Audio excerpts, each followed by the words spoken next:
F'xarejn ġie inawgurat xogħol ta' tisbieħ f'sala oħra fl-Isptar Monte Carmeli li lqa' fih pazjenti li jbatu minn mart ta' saħħa mentali.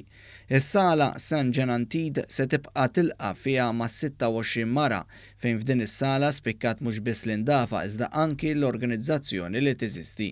Waqt żjara f'din is-sala d-Deputat Prim Ministru u l-Ministru għas-Saħħa Chris Fearn saħaq li din is-sala rinnovata hija parti mill-pjan li għandu l-Gvern għal 5 snin biex b'investiment ta' 30 miljun euro il-Gvern jirranġa swali kollha fl-isptar psikjatriku.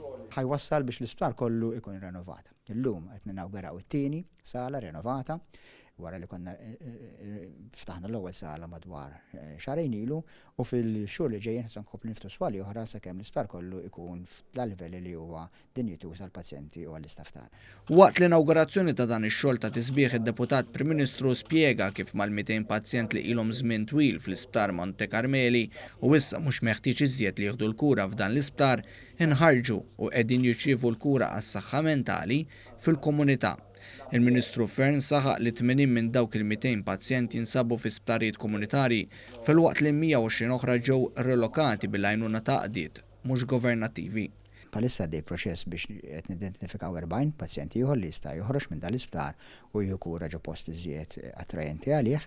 Il-Ministru għas-Saħħa spjega li dan kollu jmur id fit mal-Istrateġija Nazzjonali għall-Kura tas-Saħħa Mentali fejn f'ambjent ideali il-persuni bi sfidi tas-saħħa mentali jingħataw il-kura fil-komunità.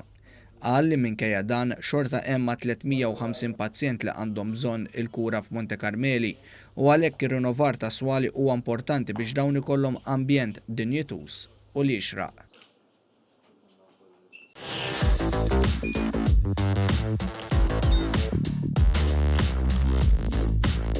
Idħol fuq one.com.mt u hemmhekk tista' tara l-programmi kollha li jxandru fuq One permezz ta' One Play.